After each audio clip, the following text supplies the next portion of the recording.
这是大熊者蓝胖子视野，仅凭大熊的脚步声就知道大熊今天惨遭倒霉3连击。可蓝胖子还是算漏了，今天可是4连击，大熊还丢了钱。大熊觉得自己是世上最倒霉的人。蓝胖子化身语言大师，再黑的夜也会迎来次日的阳光，毕竟冬去春来嘛。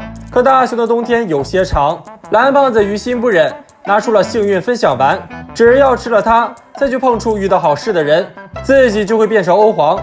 两人出门寻找，还真就有病看医，找对人了。看着原地蹦迪的快乐劲儿，就是大熊要找的人。此人也如小夫一般财大气粗，生日礼物都是块劳力士。蓝胖子立马掏出道具，让大熊服下，再大力助攻，帮助大熊跟此人亲密接触。火急火燎往家冲，直奔劳力士而去。果然家里来了客人，是要穷游绕日本一圈的五郎哥，而且还带了礼物。看来劳力士有着落了，如果不出意外的话，要出意外了。时间沙漏，法拉利变自行车落差太大，原来是药剂还有时间差，因为摸完欧皇时间隔了太久，所以才会劳力士变沙漏。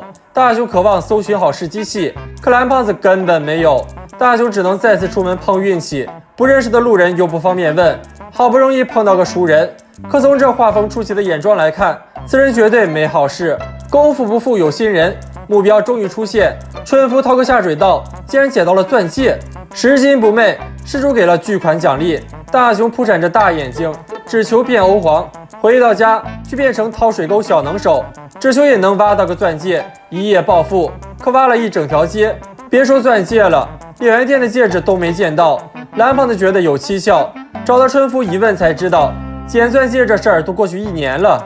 火急火燎冲回家，虽然大熊找到了5元巨款，但钻戒是绝对没戏了。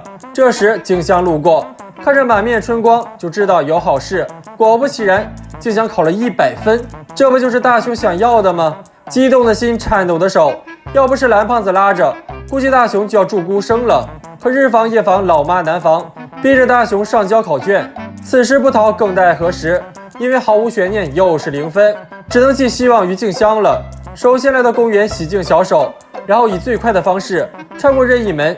这熟悉的画面，大熊只能让静香洗干净，等自己。岂料还没等到静香，大熊就倒了8倍的血霉，真是冤家路窄。胖虎邀了大熊去凑人头，面对被老妈打后被胖虎打，这道必死的送命题，大熊选择了前者。比赛场上，胖虎让大熊好好打，岂料大熊的球技简直离谱，胖虎被气得杀气腾腾，大熊却毫无战意。胖虎气得指着大熊就破口大骂。可就算胖虎发飙，大熊的球技就能提高吗？看到对方选手打出了全垒打，蓝胖子劝大熊赶紧冲，这样你也能来个全垒打。只是大熊这个方式有些奇葩，竟跑去敌方阵营恭贺胜利。就算胖虎脾气再好，也要把大熊捶成全身骨折。好不容易逃出升天，终于见到了心心念念的媳妇儿，二话不说就拉起了爱的小手。可刚回到家，历史却惊人的相似，依然0分。眼看老妈要化身女帝重拳出击，救星来了。原来老师也会犯错，批错了试卷。Oh my god， 比0分足足多了30分。那么小伙伴们一般考了多少分会被家长表扬呢？不要走开，下集更精彩。大熊的小弟竟然不是人，静香的人偶竟离奇复活，小夫更是当了3胎的妈。这一切的起因还得从一颗蛋说起。考试能忘带铅笔盒，也真亏大熊人没忘起来，要不然真成健忘天才了。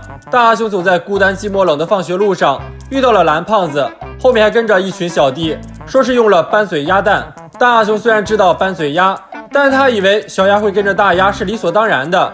其实鸡鸭类的动物，只要第一眼看到的会动会叫的东西，管它是鸭子是猫还是机器人，一律当成亲妈。这就是斑嘴鸭蛋的原理。蓝胖子拿铜锣烧当实验素材放进蛋里，一出来就跟蓝胖子特别亲热，也屁颠屁颠跟在后头。这下大熊可算是开窍了。第二天一早，他把除了他本人之外的全都摆了出来，然后要来了斑嘴鸭蛋，一股脑给扔了进去。蓝胖子都看傻了。大熊一想，干脆书包也这么搞，真是个偷懒的小天才。别看这会儿大熊俨然一个人就是一支军队的架势，拽得258万的。看到那位老朋友之后，还是只敢蹑手蹑脚的过去。谁知小弟中出了一个猪队友，铅笔盒把狗给吵醒了，吓得大熊嗷的一嗓子就开逃。到了路口，大熊让小弟们趁着绿灯过马路，结果又是铅笔盒掉链子，像喝了假酒一样。碰到水塘，书包带了个好头，一下就跳了过去，其他的也都跟上了。铅笔盒还是那副怂样，直接洗了个冷水澡。大雄真情实感的心累了，却又不能扔下铅笔盒不管，还得给他加油打气。终于，大雄带着小弟浩浩荡荡的到了学校。今天可真是风水轮流转，胖虎和小夫都忘了带东西。大雄现在是说啥就来啥，妈妈再也不用担心我忘带东西了。放学回到家，大雄就想跟媳妇儿分享这道具，可小弟们却舍不得他走。虽说有重置功能，大雄还是不忍心，只能拜托蓝胖子这个全职保姆了。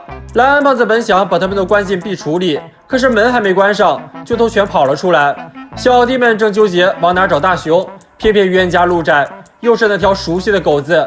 铅笔盒惨遭绑架，拌嘴鸭蛋到了静香手上，他想都没想就把玩偶都放了进去，跟老夫老妻出来遛娃似的。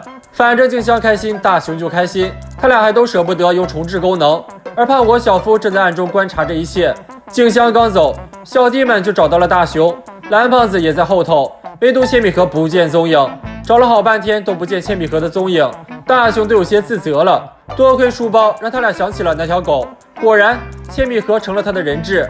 大雄让蓝胖子拿着蛋，想偷偷救出铅笔盒，但狗还是醒了，还好他技高一筹，主动扑街，终于和铅笔盒重逢了。蓝胖子就惨了，被狗整得灰头土脸的。大雄正要把蛋还给他，手里就只剩空气了。再一看，已经被胖虎和小夫给抢走了。两人在空地上开始研究这个蛋。小夫刚找到按钮把它打开，老师居然出现了，说要去胖虎家家访。没想到老妈也找他算账，胖虎脚一软，整个人都跌进了蛋里。救娃心切的老妈和老师也相继栽了进去。小夫眼睁睁见证了3个巨婴的诞生。等大雄和蓝胖子再遇到他时，小夫已经是3胎的妈了。虽说能重置，这3个巨婴要咋塞进去呢？不要走开，下集更精彩。大雄人都躺棺材里了，小夫还要强吻他。为了保护自己的清白，大雄以一己之力对抗他和胖虎。棺材板一开，3个人竟然都变成了女装大佬。放学后，小伙伴们讨论着出演罗密欧与朱丽叶的事情。这是个身处冤家对头的两人，偏偏看上了对方的悲剧，本准备为了私奔嗑药装死，到最后却演变成两人双双殉情。听完学霸的讲述，胖虎和大雄嚎啕大哭。朱丽叶肯定非静香莫属。小心眼的大雄还以为学霸想演罗密欧，其实他只想当导演，剩下的人都有机会。可大雄偏偏要抽签决定，直接把机会送到了小夫手里，而胖虎则被指派为神父。只有大雄连人都当不了，只能当树啊马啊，举一个牌子在旁边看着他们排练。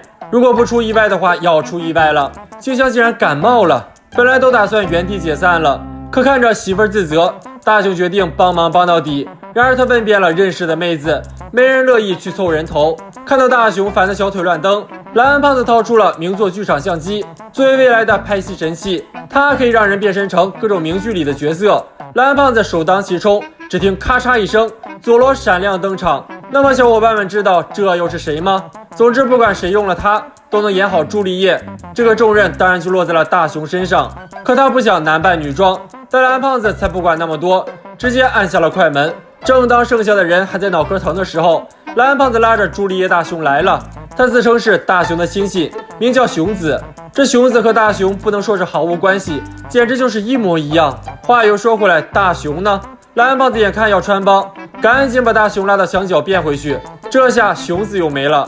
蓝胖子故技重施，大雄再次变成了朱丽叶。再折腾下去，大雄就顶不住了。蓝胖子只好编个理由糊弄过去，然后直接开始排练。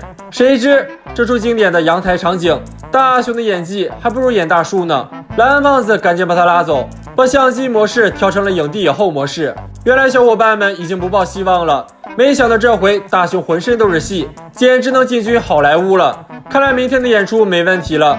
除了大雄，因为他还要出演树和马，但蓝胖子表示他会一直跟拍的。众人带着静香的希望开始了演出。胖虎骑着大雄马闪亮登场，蓝胖子拿着相机偷偷躲在上面。等到朱丽叶的戏份，快门一按，就该熊子上场了。专业的演技果然收获了观众的好评。朱丽叶和树的无缝转场更是专业，偶尔还能平地摔助兴。刚变回朱丽叶，胖虎又该骑马了。太忙了，太忙了。终于到了朱丽叶假死的情节，蓝胖子刚松口气，就被老鼠吓得扔飞了相机。躲在棺材里的大雄从头到脚都变回了原样，而小夫还浑然不觉。眼看就要到接吻的那一刻，大雄慌忙盖上棺材板，看小峰死活打不开，胖虎也冲上去帮忙。蓝胖子终于调好了相机，棺材却突然翻了，这下三人都变成了朱丽叶，别说观众了，他们自己都惊呆了。